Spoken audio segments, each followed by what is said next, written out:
And while we're waiting for Kevin, there he is. Hi, There I Kevin. am. How you doing? Hey, what's going on?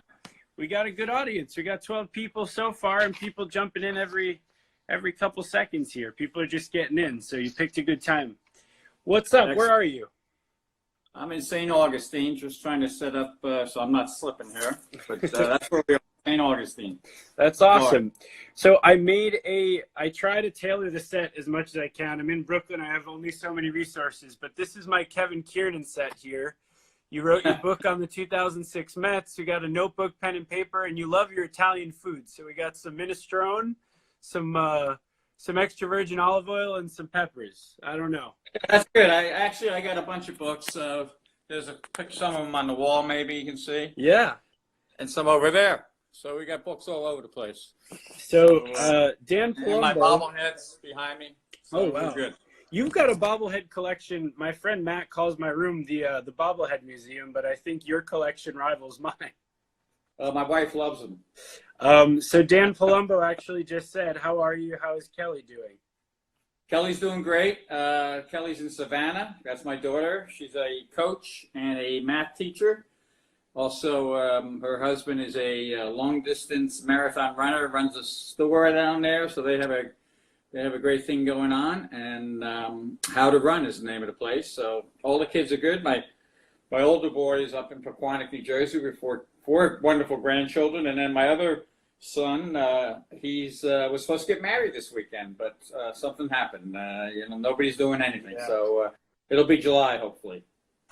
Yeah, well, you'll have nice weather, hopefully, and good comes of all of it. So if you're cool with it, everybody, there's a little question mark at the bottom you see with cards. You can actually type questions for Kevin and myself if you'd like to. We can put them up on the show. If not, just keep typing your questions in the comments. Kevin Kernan, baseball columnist for the New York Post, author. You're a member of the Ramapo College Athletics Hall of Fame, AMBS, which we're going to get to in a minute. Introduce yourself, tell everybody who you are and your relation to scouting and to baseball. Yeah, scouts. I've known scouts forever. I cover the Yankees and I cover the Mets, and I've covered the Padres for 10 years when I worked in San Diego. So I'm East Coast, West Coast. Did a lot of Knicks as well through the years. Funny, I was watching TV yesterday because that's what we do now, and I saw the 30 for 30 on the 84 Lakers Celtics. I was there. Right. I asked a lot of those questions. But, That's cool. That's really cool. yeah, so I've been around a long time, 44 years in the business. Ask me anything you want. I do get myself in trouble because I'm not like some other people. I give honest answers. I like honest answers. Much like scouts, and been close friends with all the scouts. Really appreciate what they do, and including the fact that they're getting pushed out now, which I don't like in baseball. The way they're being treated is very poorly. The game has gone downhill. Ironically, the team with the most scouts, the Washington Nationals, just won the World Series. So it's funny how Right. that works out. So Yeah. So I lean on scouts a lot for information. They're fun guys to be around, men and women. Women scouts too now popping up here and there, and that's great to see. So it's if you look behind me too, one of my good friends before he passed away, Tony Gwynn. Tony was a great guy so I've learned my baseball I played in college. I played at Ramapo College. Actually, my daughter is in the Hall of Fame as well. So That's cool. That's very cool. She went there as well. And AMBS, we'll talk about that later, but Yeah. just fire away, ready to go. All right, let's do it. So first question, we've got, I don't know, there's a minor league team, a company that works with them to change their names. There's all kinds of crazy names. So the Biloxi Shuckers, the Down East Wood Ducks I just found, the El Paso Chihuahuas. Ray Negron named the show the Hot Stove Ballbusters, and that had a good run, but we're letting all our guests change the name. So what should we call the show, Kevin? Let's call it, what's that thing, that the Netflix, the Tiger thing now? What's the Tiger thing? Tiger Man or Tiger? Yeah, let's do Tiger Baseball, let's call it. Tiger Baseball? I love it. Not talking Detroit Tigers. Right. Follow the trends. I like where your head's at. So you were a college baseball player at Ramapo College. You set the record for highest batting average. I don't know if that still stands, but you set that record. I'm sure it doesn't. And around that time, you decided to get into Tiger King. Gary Perone says Tiger King. Tiger King, that's exactly. Yeah. You decided to get into sports writing around the same time and editing at the college paper. How did that experience as a player guide your thinking and understanding as a writer, and how have you continued to use that as you still write to this day? Yeah, Jesse, basically, it kind of gave me the perspective of the athlete's perspective, which I'm big about. I understand how hard the game is, and a lot of people covering the game now don't understand it as well as I do. They think it's a video game. They think it's a numbers game. It's not easy. It's a tough game. But that also gave me the mindset of the athlete. And actually, when I first started writing, I was writing a lot about our hockey team. And our hockey team was phenomenal at Rampo back then. We were kind of like the original, that Paul Newman movie, with the crazy, that was us. We took it was a D3 school, but we took all these renegades from other schools and would beat West Point and, Army, people like that, and won a championship. So it became the hottest thing on campus. Started writing about them. Had a little column called Kernan's Corner. And then from there, because I knew so much inside information on the hockey team, the column was very successful, but the editor didn't like sports. So he fired me. Oh, no. I've had run-ins with editors through the years.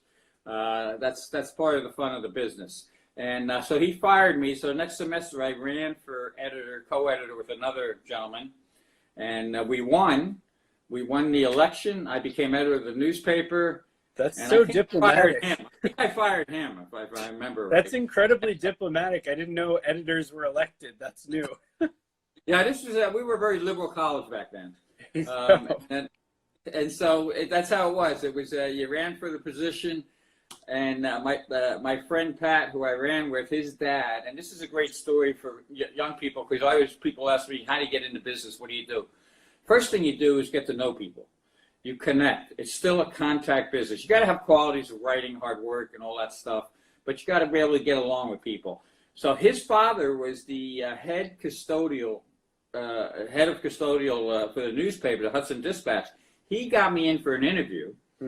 I got hired the day I got out of college. So you're looking at one of the few writers who not only got a great job right out of college as an assistant sports editor. I've never covered a prep game in my life. So I've never had to cover a high school game, a college game, unless I want to do like NCAAs or something. Right. But no prep. Went right to becoming a Giants writer, made friends there with the Giants people, some of the writers, Bob Drury, a great writer in New York, good friend of mine who worked for the Post at the time, got me in for an interview at the Post. Things worked out. Wow. Worked at the Post at got in there about 1981. And then from there, in 1988, I went to San Diego for 10 years. I wanted to change the scenery. There were some things going on in New York at the time. So I went to San Diego, started covering the Padres, covered the Padres for 10 years, off and on, because I did radio and TV, radio out there as well, and I had the pre and post Padres. But I also, in 94, I switched over to the Chargers. 94 was the year the Chargers went to the Super Bowl. I started watching that team in training camp, and said, wow, this is a good team. Don't forget, I covered the Giants back in the day. Right. Marcel, Ray Perkins, a guy named Belichick was an assistant coach. Never heard of him. Yeah, I know a little football too, but baseball's in my wheelhouse. And then I got back to baseball, loved it in San Diego, came back again in 97, late 97, covered the Knicks for a few years till they drove me crazy. And they're still doing that. That wasn't just you. They figured they'd keep it going. And the Post has been very kind to me, and they let me do my thing. Went full baseball a few years after that, and created some different little avenues where I cover baseball. I go down to spring training early. I do spring training when I want to do spring training, not when baseball tells me it's spring training. So I have a run of the place, and I get to see the athletes from that perspective. Spend a lot of times with the, and this is another tip for young writers, get to know the people around the sport, not necessarily the superstars. It's always great. I just texted with a superstar, So I can text these guys, but I love maybe the clubhouse people, the security people. Yeah. Those people, that really know everything. So get to know those people. Be fair to the players, but also, if you have to be tough, you got to be tough. I mean, one quick Latrell Sprewell story to give you an example. Love it. Yeah, and if people don't remember Sprewell, he was kind of a crazy guy, but he's fun to interview, fun to cover, and his agent, I called him one day. Didn't he? Wasn't that was the thing? Yeah, he choked his coach. Had a little run-in with his coach. Yeah, but anyway, I called his agent one day. There was something going on with the team. I forget what, but his agent criticized the GM and was fine. And the next day, the GM got mad and the president of the Knicks, and they fined Sprewell $35,000. So I had to walk in the locker room the next day when this guy just got fined $35,000 because of my story.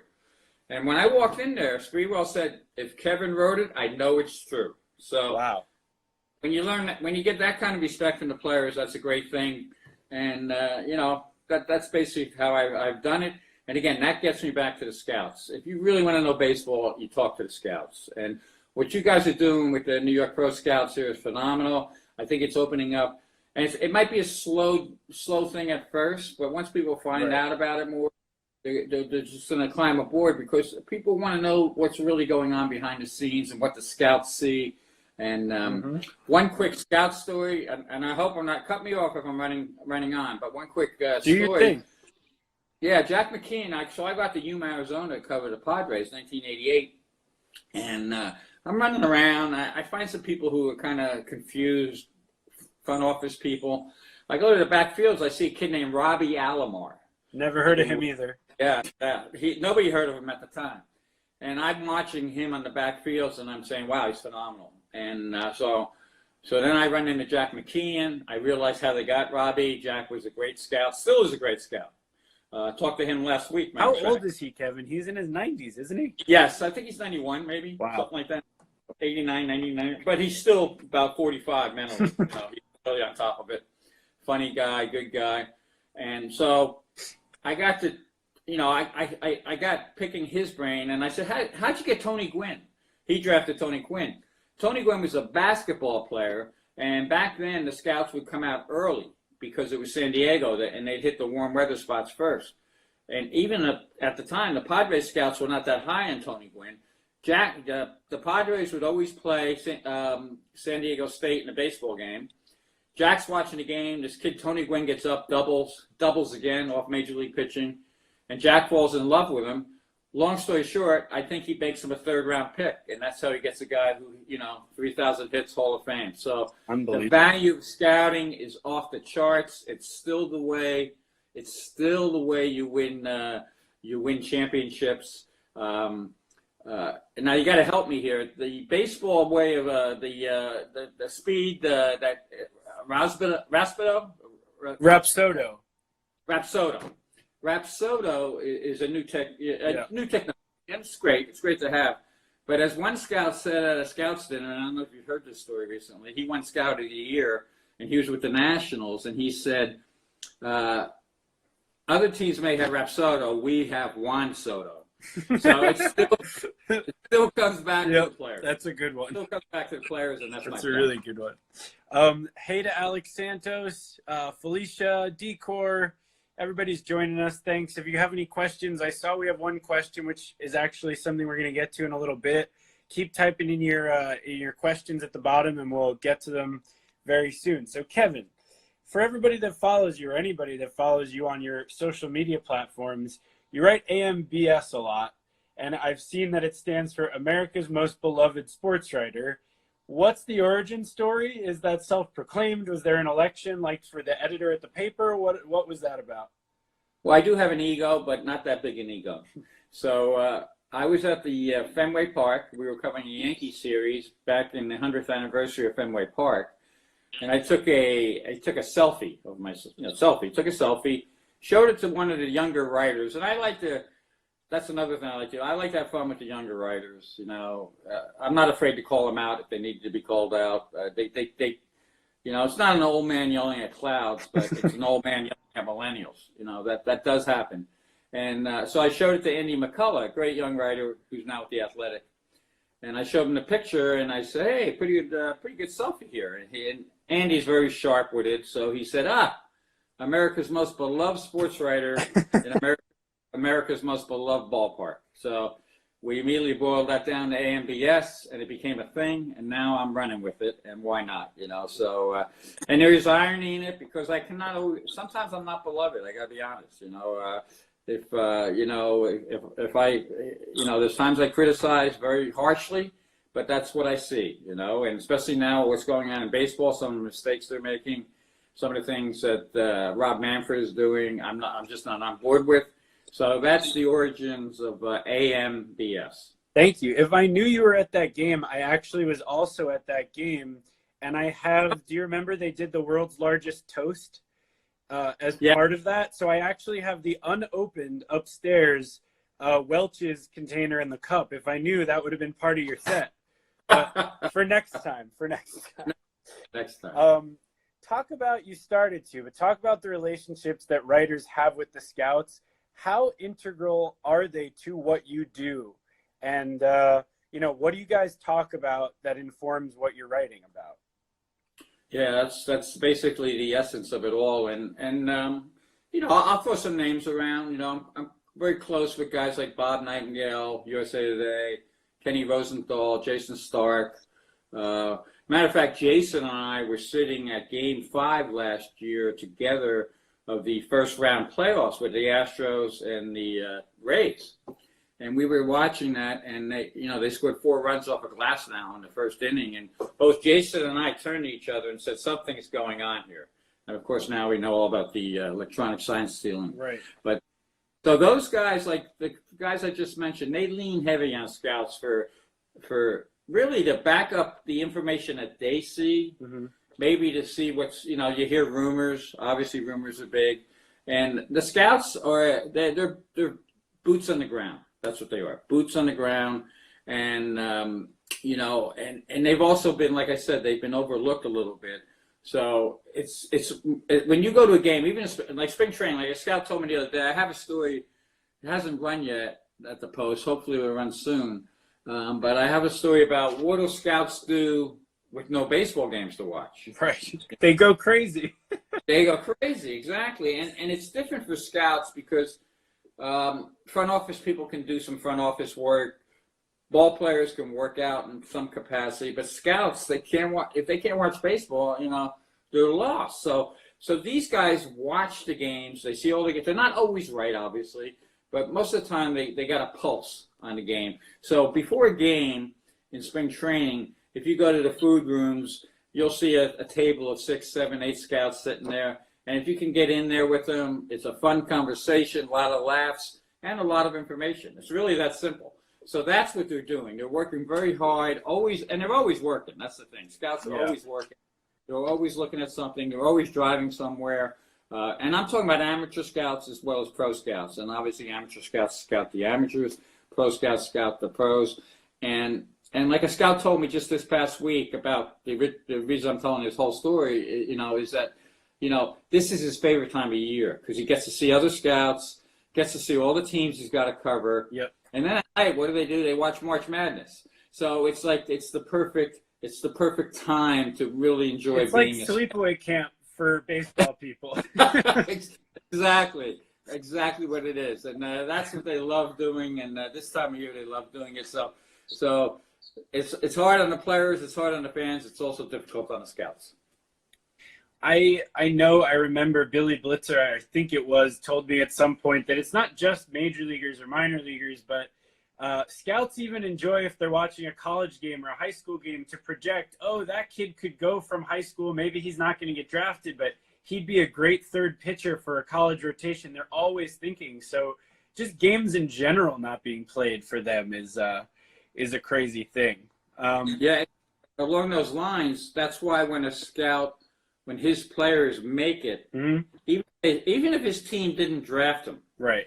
But if the scout puts a high mark on a player and that player makes it, they always feel part of maybe discovering that player, and they love it. And that's the other thing I want to mention. If they get rid of some of the minor league teams, like they're talking about, and get rid and drop the draft down, then, you know what you lose. And I talked to this guy last week, but you lose the Mike Piazzas of the world. 100%. Mike Piazza came from nowhere, you know. And, Matt Adams from Slippery Rock. I mean, yeah. Slippery Rock, right? I saw Matt obviously this spring with the Mets. So those are these are the stories that make baseball baseball. These are the stories that make the game more than just numbers. Numbers are a big part of the game. Don't get me wrong.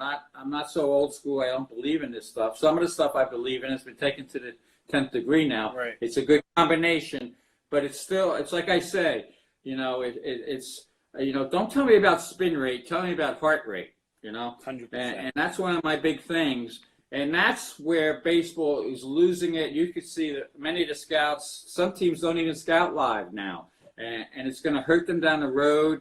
And maybe a team like the Astros, who kind of got rid of their scouts, well, maybe they had success because they were cheating. And, you know, so that's another avenue, too. I asked David Wright this a few weeks ago before the camp shut down. And I said, you know, David, I was talking to Michael Conforto, and he said that you guys, meaning the Mets never would have accepted that electronic sign stealing. And he said, because of the way David taught us. And when I mentioned that to David, you know, he got a little emotional about it, but he said, that's right. You want to play the game the right way. And that's, I think when you take scouts out of the equation, you begin to lose playing the game the right way to a certain extent. It's a really beautiful thing. Thank you for sharing that story. That's it's pretty cool. Let's just see. Raina Groen joined. We got Teresa's here. Mosky, Ariel Gampman, thank you guys so much. We're going to take a question from Gary Perone here. Do you see that on the screen? Yes. So this is an audience question. If you guys want to type them in the bottom, go ahead. Kevin, what do you think? What do you think baseball can do to keep the kids more engaged, and what can New York City baseball do going forward? Yeah, that's a great question. I know it's and that's what I hate to see, because I've also coached through the years. I've coached my own kids. My daughter played. You know, she set the home run record at Ramapo College. Right. So I've seen it from an amateur level all the way up, and I think baseball's got to get its act together. You know, and make the game more fun for the kids and not X out kids. You know, the travel leagues are great, but everything can't be a travel league now. Right. And I think that's really hurting the game. And all you have to do is go to any suburb on a weekend, not now, of course, where everything's shut down, but in normal times, and you'll see, just for example, you'll see 80 kids playing lacrosse at different levels, and you'll see 12 kids playing baseball, you know, having a practice. Baseball is losing kids to lacrosse and other sports, mainly because it's such a difficult game. And not that the other sports aren't difficult, but in baseball, if you're playing shortstop and that ball rolls between your legs and you lose the game, it's on you. Right. So you have to learn from that.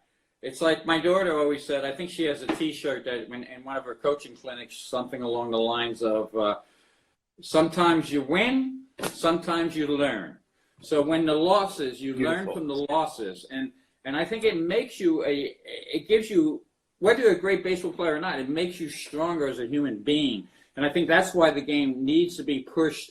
There has to be more than lip service. There really has to be people going out there just playing the game more, enjoying the game. And my suggestion to parents would be, and it's hard being a parent. I get it. It's hard when, you know, you want your kid to do great. But let them enjoy the moment more, you know. And I think that makes a big difference. So it starts in a grassroots way, and it's as simple as going and playing catch with your kid or some neighborhood kids, or playing, you know, wiffle ball or anything like that. So I think the beauty of the game has to get back. And here's the athleticism in the game has to get back. Let the kids be athletes, not just launch 3-run homers and things like that, you know, and all that stuff. Make it more of it's a thinking man's game. If you watch Jake DeGrom pitch for 5 minutes, you realize that he's reading the swings. Other pitchers are maybe trying to overpower, They're trying to make the perfect pitch. He's reading a swing and reacting off that. And he's commanding his fastball. That would be my one tip to all young players, especially if you're pitching at any level. Command the fastball. Forget about everything else. And go with the four-seamer, not the two-seamer. Two-seamer's tough on your elbow. Four-seamer. And so just start enjoying the game for what it is, having fun. And it's an uphill climb now because baseball has become a little elitist in how it presents itself to the public. And it's an expensive game. So yeah. If the kids make mistakes, roll with it.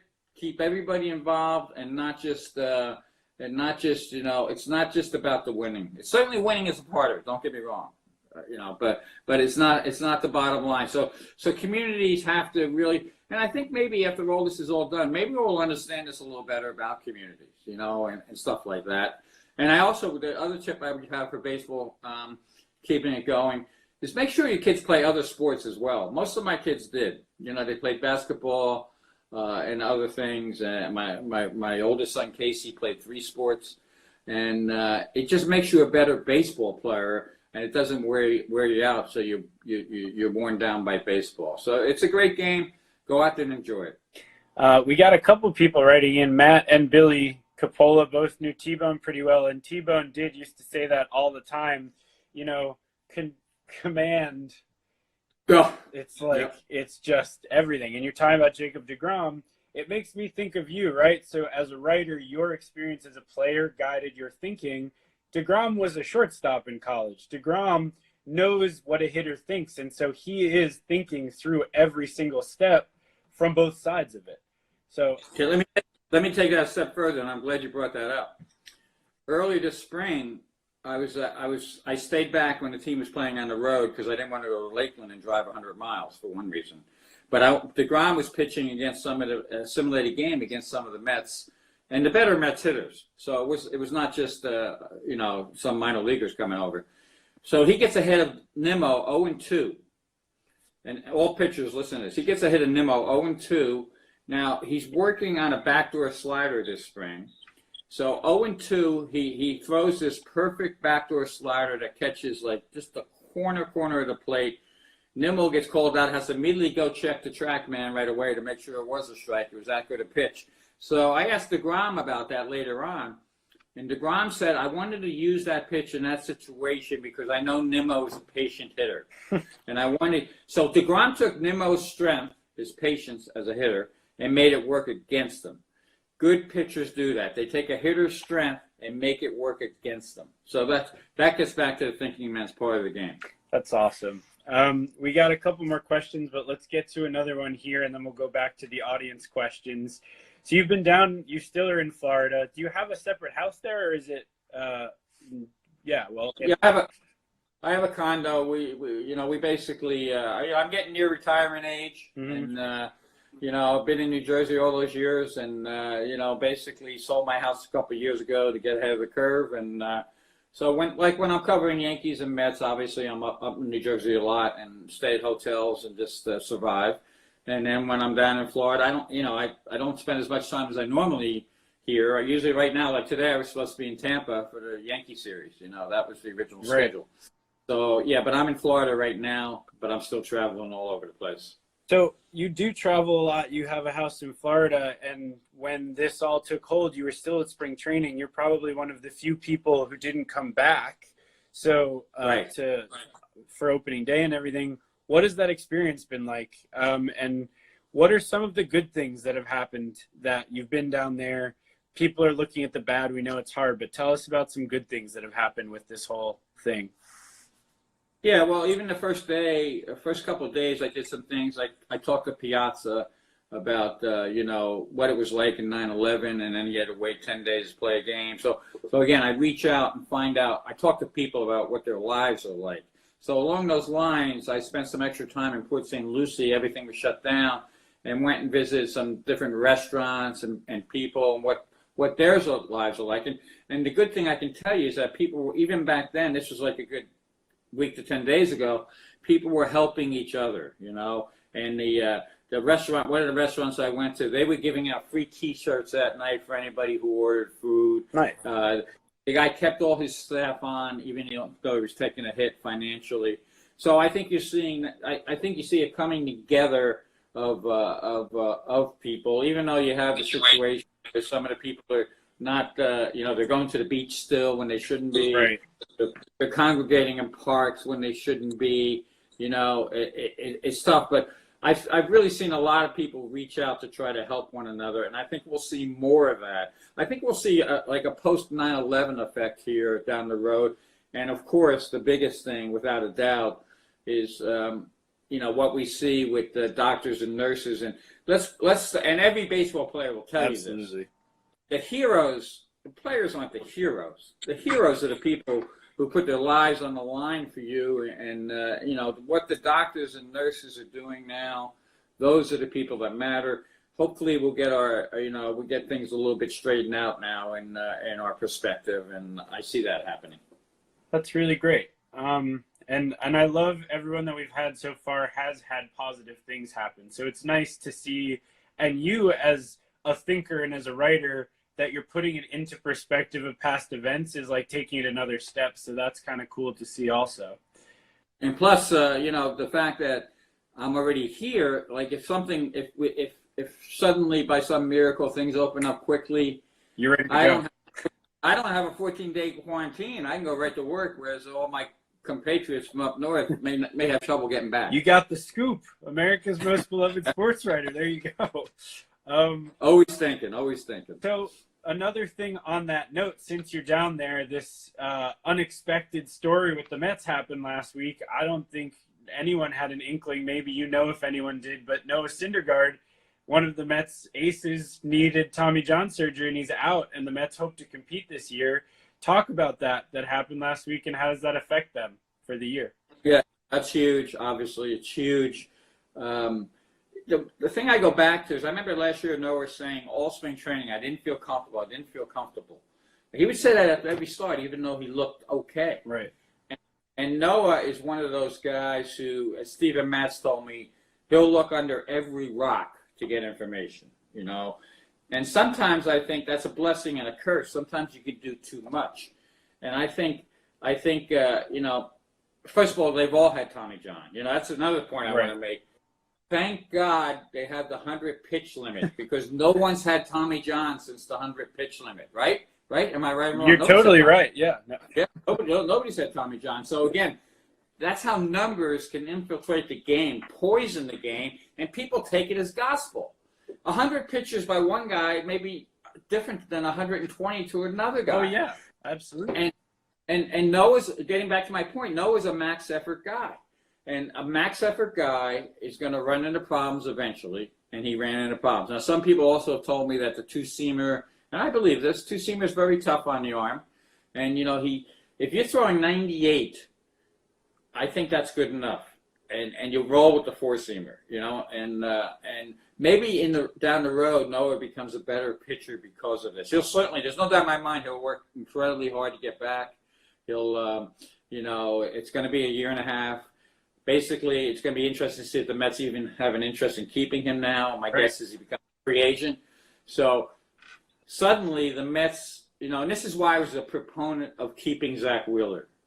I don't think you can have. I go from the school, the obvious school. You can't, especially when they're good. You can't have too much good pitching. The Dodgers have been for the last 5 years or so the best team in the National League, and they always have more pitching, just endlessly. Oh, always, and it's always about pitching. So I think that's a big thing. It's the Mets may be short now, and especially let's look at this. What about if the year will be short now? How do we use these? It's going to be very tough on relievers. So every arm you're going to need. So losing an arm like Noah's is huge. I'm curious if I'm guessing it was an overtime injury, and not just something that popped up. But we're not really talking to him right now, other than wishing him well. So we don't know. But all those guys, that whole staff now, has all come back from this injury. Yeah. And it's unfortunately it's become part of the game way too much now. It's like I was talking to another writer recently about. Do you see Billy's comment there? No. It says writers will be getting Tommy John surgery soon. Yeah, I got a little tweak here, Hey, I'm not throwing the two-seamer though, Billy. But I was talking to a writer who used to cover the Angels, and Chuck Finley. So Chuck used to have a great line whenever anybody from that pitching staff would have to go see Dr. Andrews, kind of like Mr. Tommy John surgery. Before they would leave the clubhouse, he would say, "Bring your jammies," because you were staying there for the surgery. So it's a tough surgery, and it's part of baseball now. But in my mind, there's something really wrong when so many of these guys are getting this surgery. If you repeat your mechanics, and it all comes back to mechanics, this won't happen. So I think that's where we are now. It's a big blow to the Mets. I think it really hurts them, especially when this new season develops. And I want to make one quick point about the season too. People are worried about how many games it should be and everything else. My point is, no matter what it is, just get the season going. Right. 100 games or whatever. It doesn't matter. This is going to be an asterisk season anyway. For everyone. Yeah. For everyone. So we're not going to say if a guy has an ERA of 1.20, it really doesn't match up to a big season. Right. So a regular season. So enjoy the season. Get us back rolling, and get the game back, and don't pay too much close attention to the numbers. If it were me, I would start the season off. With a kind of like an all-star game if it's that late, just to get the all-star game in, because the all-star fans, it'll really excite the fans to get everything started. Exactly, and you get those guys going. Good vibes. Start with good vibes. Play your season. Make it more of an open tournament for the playoffs. Experiment with some things. Make it more like a WBC. And even if it's a neutral site World Series, I've been to all the WBCs. The WBC championship games are always fun.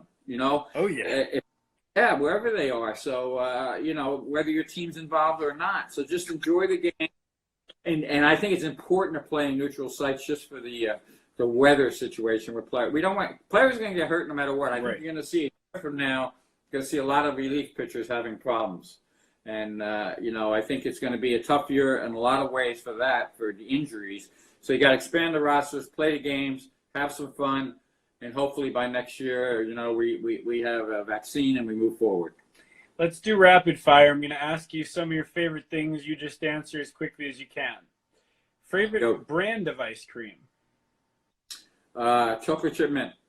Favorite ballpark in America? That's great. That's a tough one, and I'm going to have to say if my very favorite is Petco, and part of the reason why is because when I was in San Diego, I wrote columns. I said it on the radio almost nightly, build a ballpark. And if we can see it now, I said this is back in 1997, 6. I'm saying the politicians are going to get your money anyway. Right. They're going to get your money, so get a ballpark out of it where you can take your kids to it. So I'm close to Petco emotionally because it wasn't there. They built it. They did a great job. I would say Petco is my favorite park, but my favorite park to watch a game is still whatever they call AT&T Park now in San Francisco. Right. And part of the reason for that is, and the viewers got to understand, it's how I see the game. The press box in San Francisco is the closest one to the action, like they all used to be. So you see the game much different than you do from way up above, way up here, above your head. And then, so you enjoy the game more. And I asked Larry Barrow once, the president of the Giants, I said, everybody, and they did shrink it down a little bit, but everybody's getting rid of their press boxes. The Angels put them out in the outfield. And I said, Larry, how come you guys kept the press box real low? And he said, well, two things. We wanted you guys to be able to report on the game and see it well, which is shocking.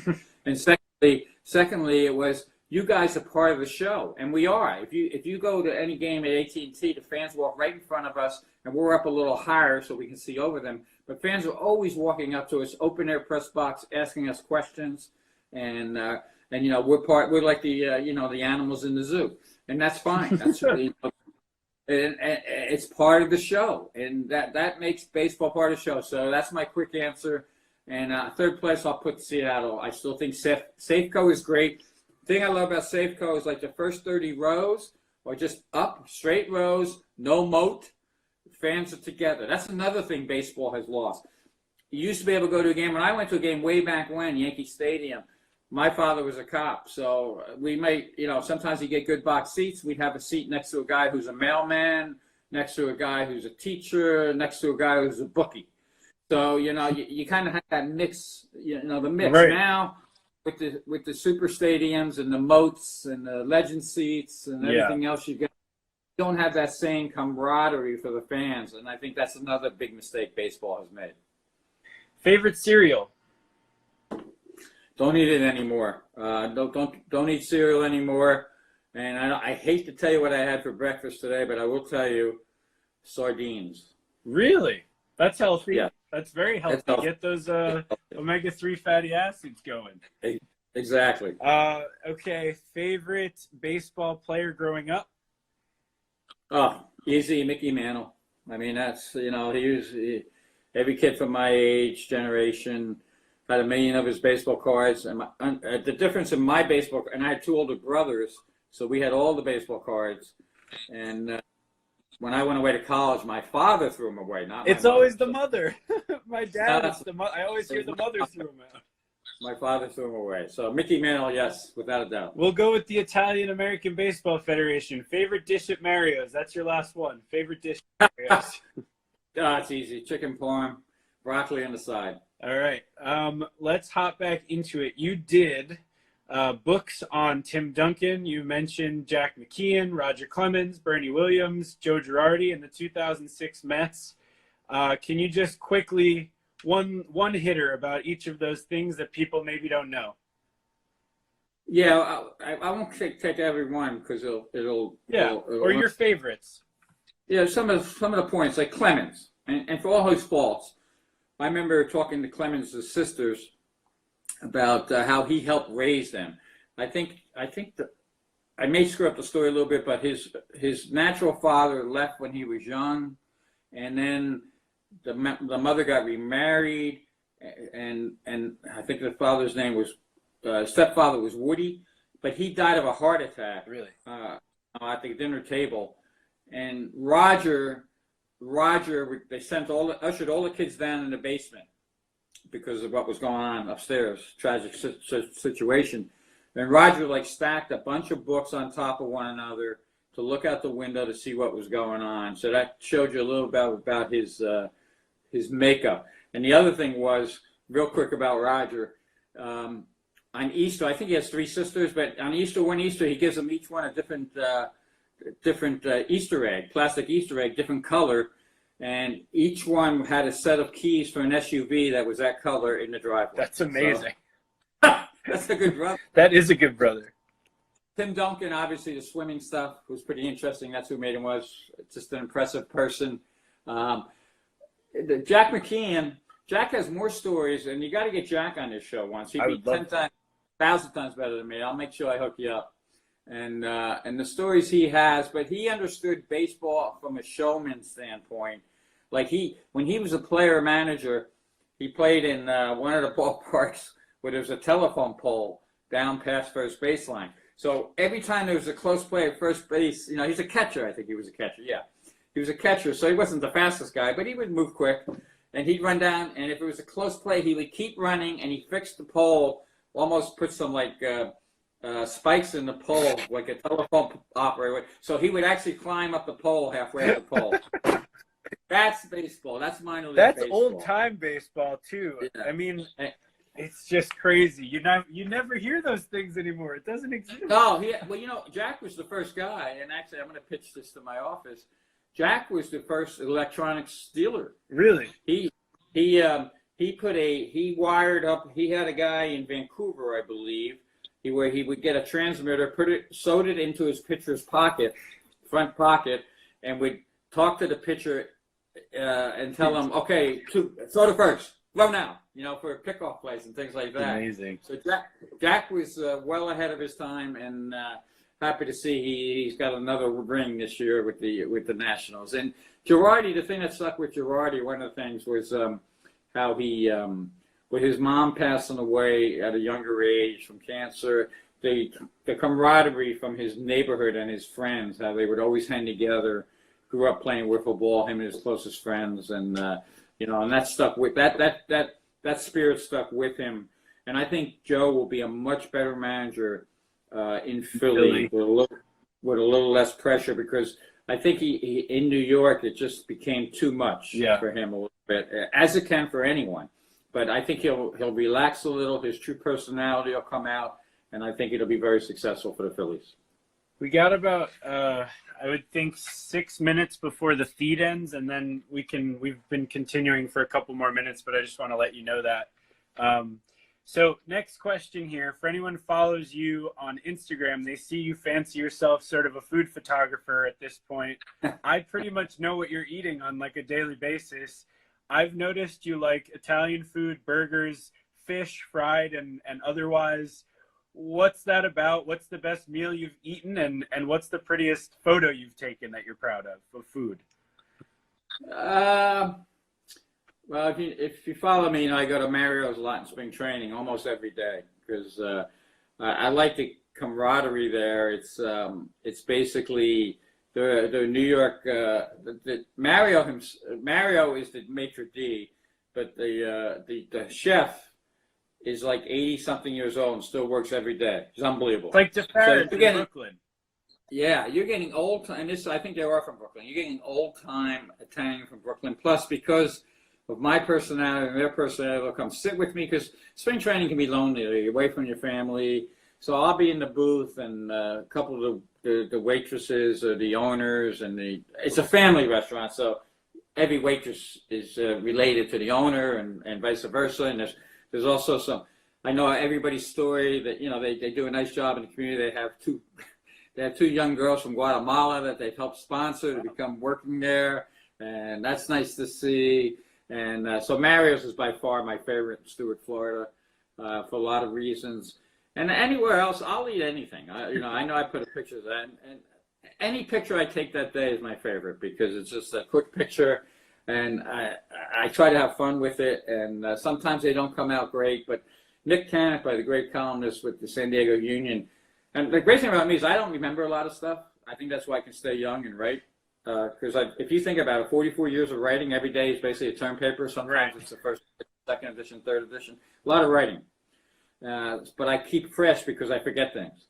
And Nick often talks about a dinner that him and I had, which I don't remember, in Milwaukee, but at midnight I think we had the biggest pork chops or something in the world. So I'll have to get Nick to help me out on that one. That had to be one of the best. Because anytime you're eating like steak or pork chops after midnight, you're really checking that.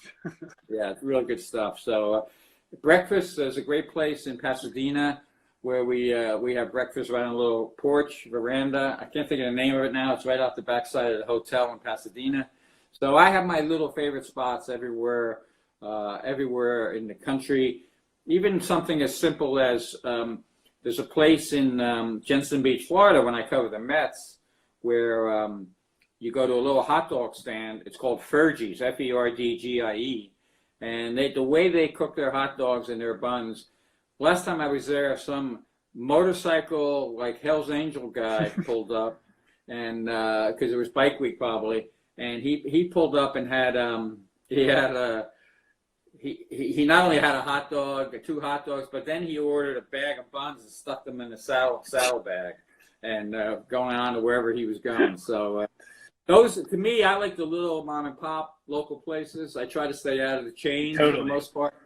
And that's the way to go with food, and also a little trick. It's simple, but you just drive around town and see what's crowded, and with locals. The key is locals. Mary's is another great breakfast spot in Jensen Beach, Florida. When I'm at spring training, I have to say I don't eat much in Port St. Lucie. I'm not a big Port St. Lucie fan, but there are some good spots there. I'm starting to find out now, but. You just go, and if you have water, like the Dolphin Bar is another good spot. That's in the intercoastal. So if you have water, that makes any food taste a little bit better. That's for sure. Dan Palumbo says he's waiting for your restaurant review book, so that'll have to be your next one. Well, I think Dan probably knows a bunch of good restaurants too. I guarantee you. I wanted to ask one thing before I forgot. as soon as I get Yeah. this. On the book, I also did a book called Bolt from the Blue about the Chargers. And that was an amazing book to do because that was the year they went to the Super Bowl. But, I covered Junior Seau and all those guys. And that's when I learned, because the last year I became friends with Bobby Beathard. That's when I learned the real violence of the NFL. And with Bobby, he'd allow his writers to come down on the field the last quarter. So you get to see those guys hit. And it's like every hit was like a car wreck, basically. Really? Car accident. And the point I'm saying all this because I think 12 or 13 now players from that team, 94 Chargers, have passed away.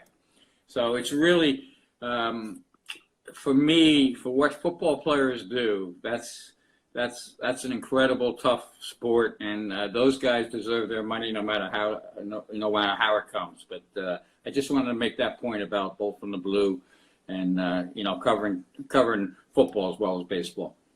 Absolutely. And thank you. We had a question about the draft and the restructuring of it. Do you want to give us your thoughts on how that might affect players, how that might affect teams, just any perspective you have? Yeah, they definitely have to have the draft this year. You can't – there's talk about folding a draft into next year and have a double draft like kind of thing. Can't be done. It's not fair to the players from this year. And that's a big point. The players – they basically know you're going to go on what you had in the past, but they know who's the number one and this and that. So have the draft at some point. If it's delayed, it's delayed. But all that work can't be just thrown out the window and wait another year. You have to have some semblance too. I think a draft will make people will be looking forward to it. It's about the future, and we need more of that. That's why even the NFL draft will be something really well watched when that happens. So. Got to have the draft. And a small point along those lines, it's like one of the scouts told me in the story I wrote about scouts and what do they do without baseball. Well, one of the scouts, he was telling me that his son is a good ball player, not going to go pro, but really good ball player, pitcher, and an outfielder. And he had to play his last game with him not knowing it was his last game. So could you imagine all these kids that are going to the draft now? Yeah. And then all of a sudden the draft is taken away from them too? Because any kid that played at any level of competitive college sports, if it's over, you at least want to know when it's your last roundup. And this last roundup came without them knowing it. So you feel for the athletes, you feel for the parents, and certainly with the draft, you can't just say we're doing it next year. It's got to be a draft this year. 100%. All right, we're going to do some baseball cards, quick hitters on a couple of players. So I'm going to show you a baseball card. Tell me the first thing that comes to mind for that player. This could get me in a lot of trouble. Edgardo Alfonso. Fonzie, a great team player, very underrated. I don't know how he's so underrated. I think, and I'm really upset that I thought from everybody I talked to, he did a great job managing and in the Mets system, and then they replaced him. And it doesn't matter who they replace him with because that's their choice, and they get to do that choice. But from what I heard, Fonzie taught these players how to compete and how to rise to the level of competition. And that's what you want from managers, even minor league managers. And again, getting back to how baseball has ruined baseball, by taking the manager out of the game in the minor leagues and making him a conduit to some nerd in the front office. Right. Is a joke. Is a joke. So that's what comes to my mind with Fonzie. All right. Next, we've got Mookie Wilson. Of course, the little roller. All the good things with the '86 Mets, and always, whenever I'm around Mookie, he's got a great attitude, great approach, and you could see how he was a spark plug. And again, getting back to my other thoughts about every player can't be the same. Every player can't be a launch angle home run guy. You need guys like Mookie Wilson to set the table or do things or keep the spirit alive, and that's been lost too. Team players, like with the Nationals this year, being Eaton, he made a difference for that team. So those kind of players are invaluable. Next one, you mentioned him already, Tony Gwynn. Tony Gwynn. Tony Gwynn was so much fun to cover because I'll tell you a quick story of Tony Gwynn. and it puts it all in perspective. Tony was always fun to be around. His oldest son, his son Tony Jr., same age as my oldest son. So we would swap little league stories and things like that. But in the old days, I could leave my house in San Diego at 4 o'clock, be in front of Tony's locker by 4:15, and spend as much time as you wanted with Tony. You know, obviously he's hitting. He brought the video in. Everybody knows all that stuff about Tony. But I used to Tony was a great contrarian. Whatever you had to say, Tony would go the opposite way. And but he did it with a laugh usually. So I was busting his chops time and time again about the money he made and things like that. And so every 2 weeks, checks would come out, paychecks. And finally, one week I convinced him. I said, Tony, let me open your paycheck. I won't write about it. I just want to see what it's like. I want to see what it's like to open a paycheck for guys to make millions a year. I forget exactly what he's making that year. But so he didn't let me do it, and I kept bugging him. He finally said, okay, you can do it, because he always had that kind of, get back at you type thing. So I opened up the paycheck, and it was like $86,000. So Oh, my God. that's like a 2-week paycheck. I said, that's exactly what I said. I said, oh, my God, Tony, look at 86. How can you bitch about anything? And he goes, yeah, but look at the taxes. Look how much they took out in taxes. And It's the same complaint at every level. Every ball player can relate to Tony's comment, because they will all say the same thing. Look what they took out in the taxes. That's amazing. And now I assume they probably use direct deposit. Yes, I hope so, because guys like me won't be poking around looking at their paychecks. Mike Trout. Trout, I just don't understand how he stays under the radar. And I'm a little surprised that he signed with the Angels, to be honest with you. But I think we're going to see the best of Trout now. And we've already seen how great he is. But hopefully now, with Joe Madden, one of my favorites, I think Mike Trout will even rise to another level, because Madden will be there to take some of the pressure off him, have some fun. And,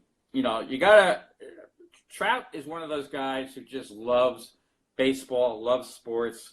He's a Jersey guy. So, that's Mike Trout for all his talent. I think we're going to even see a better level of Trout, if that's possible now. Awesome. We got two. You talked a little bit about this guy, but anything else, Joe Girardi? Yeah, Joe. Joe is. He's there for the team. He's there for the pitchers. I think he's going to be great for a guy like Zach Wheeler, because I think Joe's old school in a way that combines new school. The funny thing is, a few years ago, Joe was considered at the top of the list of managers who integrated math. I always kidded with Joe. Like, I asked him, I said, what would you rather be, a head football coach at Northwestern or a baseball manager? And he had to think about that.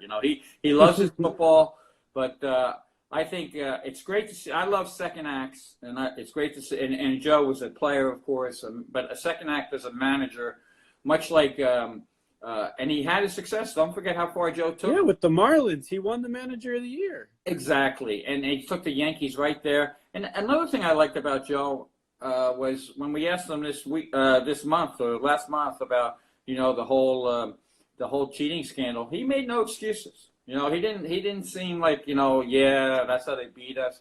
He was like, you know what, we shouldn't let them get our signs. So I think this would be. He'll fit very well. He's a Philly, even though he's from Illinois, he's a Philly kind of guy. And I think if he can get his bullpen together, watch out, that team will be really good. So you're saying Joe Girardi boos Santa Claus? He's a Philly kind of guy? Well, he'll get booed, and he knows that you get booed there. That's the way it is. Roy Halladay, last one. Yeah, to me, that's one of the saddest stories in baseball. It's everybody loved this guy. Just a little aside, I didn't cover a lot of him, but the guys I knew that covered him loved him, and he was always a straight up guy for us. But I went one time I think it was Travis d'Arnaud when he was traded to the Mets. I had to go to the Phillies to do some background work, and I was watching them do PFP, pitchers fielding practice. Yep. And I never saw anyone do pitcher fielding practice with more focus and more determination than Roy Halladay. It was unbelievable. So I understand where he's coming from as a player, how he always wanted to be better. the sad part is that this, what happened with his life, and how it's too bad there wasn't any help there for him. Right. In any way that he could have avoided that tragedy. Totally. Roy Halladay, you mentioned Travis d'Arnaud. He was traded for 2 Cy Young Award winners. He was traded for Halladay, and then he was traded for Dickey. So that's and he's a good. And when the Rays traded for him, they went back to his old style of hitting. They kept it simple, because Travis is one of those guys who'll try 100 different swings and 100 different ways. He settled back on what he used to do in Toronto. He's one of my favorite players too. He's all there for the pitcher. He's a good kid, and Atlanta made a good pickup getting him. And it's too bad the Mets didn't hang with him, because he really has some talent. But it's a great story too. It's always good, like when maybe you escape from where you were and be better down the road. And that's who Travis d'Arnaud is. And his one thing I can tell you, again, this is the stuff you get nowhere else. His brother Chase is a good kid too. But I went out and visited Travis when the Mets traded for him. And his father's a wonderful guy, funny guy. His father, I don't know what they're called. They're like iguanas, but they're not iguanas. They're you see them. It's some almost prehistoric looking animal, but he would raise them in the garage and sell them for extra money. So, oh my God, Kimono Dragon. Komodo. He was raising them in their garage. So it was an interesting household, and I think the mother, a wonderful lady as well. She's she's a very accomplished dancer. So it's very interesting. What I've noticed through the years, some of your greatest athletes, the mothers are very good athletes, and and that's Michael Conforto. His mom was a synchronized gold medal swimmer, and it's so I like to get this backstory on the players. You should have been a scout, Kevin. In a way, I am a scout, but I know I probably wouldn't have lasted 44 years. Yeah. All right. So unless, I don't see any other questions coming in. So I'll give you my last question, unless you want to add anything else that we may have missed before we get into it. Well, I think I'm just looking at, I made a couple. Oh, I want to mention, because they were so kind to me, Tino Martinez, myself, and a couple other players are going into New York State Baseball Hall of Fame in October. That's very exciting. They put me in the list, so that's nice to know. And being honored years ago by the Pro Scouts. It was nice, the New York Pro Scouts. That's a great. Go to that event if you're a baseball fan. It's at the end of January. Usually, I'm already skipped off to Florida, so I get to the warm weather. But that's a great event. And if people are around up in, I think it's in Troy, New York, in October, I'll be up there that day. Congratulations. We got Billy, and Billy say well-deserved. Congrats, Kevin. That's really cool. Awesome. Last question. What does baseball mean to you, Kevin Kernan? Baseball means to me, it means to me, it's an emotional game. It's highs, it's lows, but it's a fun day. I mean, what else can you do when you're a little kid back in the day? You could go out to the park and play for 12, 14 hours. You can hang out there all day and play it. You can play wiffle ball. You can play stickball. There's all different versions of baseball, and I would encourage people not only to be fans, but enjoy it in a different way as well. Besides the major league level, go to a high school game, go to a little league game. Just have some fun, have a hot dog. Baseball is a good time. That's what baseball is. Awesome. And I really appreciate you coming on today. It seems like we got good reviews, so you can keep the title for America's most beloved sports writer. I want to thank Kevin Kernan for joining us on Tiger Scouts? Tiger King. Tiger King. The national pastime is not baseball right now. It's Tiger King. It's Tiger King. You're right. Thank you to Business Lunch Productions for helping put this together. The New York Pro Scouts, and Kevin Kernan. Thank you guys so much for joining us, and we look forward to doing this again. We'll be back on Thursday. So Take care. Thank you, Kevin. See ya.